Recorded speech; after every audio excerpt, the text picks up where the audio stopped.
Magartan kan kuno al-asal al-maliji kan jedhu jira kuno haala kanaan jechuudha gartee dawichi yookaan qorichi anamma an dubbadhee ka'e kana fakkaatamee ustaadamee tokko tokkoon barsiisa maalirraa kan hojjetamu faayidaan isaas maali? Faayidaan waan kanaadha. Jalqaba maalirraa kan hojjetamu kun biyya eessaati? Wanti kun damma. Sagalee lukaasaati kun. Oriijinaala damma oriijinaalatti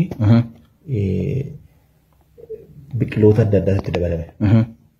Biqiloonni adda addaatti dabalame kunniin ginseng waan jedhamu fa'aa keessa jira. Ginsengin hidda mukaati sun.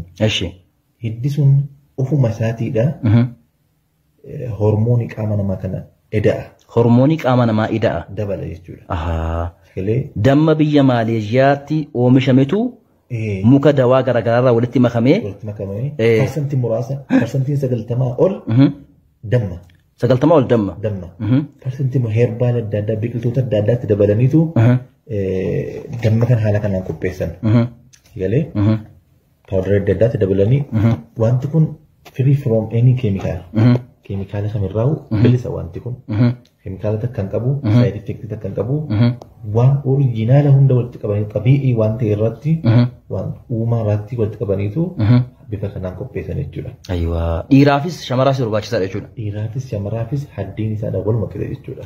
Hangam tokko fudhatan yeroo fudhatan yookaan yeroo fayyadaman. Amma kuni akkamitti fudhatan jennaan hogguu hajaan namatti dhufte sanatu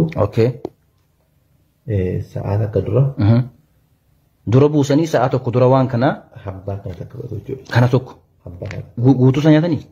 Guutuu isa fudhata jechuudha. Isinis tokko nyaatti innillee tokko nyaata jechuudha. Sa'a tokko dura. Sa'a tokko dura jechuudha.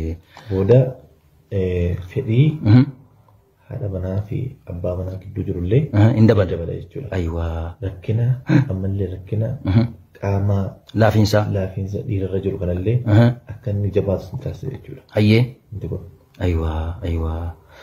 Kanaafuu kana egaa akkuma agartan egaa namni hundinuu bitatee itti fayyadamuu baay'ee barbaachisaadha. Yeroo baay'ee namni gartee gama kanaan hin rakkata. Kun immoo waa yeelloo yookaan qaanyii waan hayaa dhabuu osoo hin taane kun wal'aansa yookaan dawaa dhabeeytanii.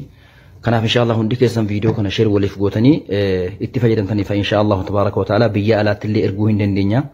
Biyya keessatti illee bakka jirtan hundatti isiniif ergine jechuudha. Bittanii hin jarrabdanii akkasi baarakallahu fiikum gatiin isaa kuni qarshii 2,200 qarshii 2,200 kun immoo qarshii 2,000 jechuudha kun qarshii 2,000 akkasi hundi keessan bitadhaa itti fayyadamaa waan kana hawaasni hundi araboonni baay'inaan kan itti fayyadamaa waan kana jechuudha. Ulfaadhaa galatoomaa jazakumullahu khairan. والسلام عليكم ورحمة الله وبركاته. كنوا لكوسي أكما أقرتن جلت سيني برا هجرة يجودا.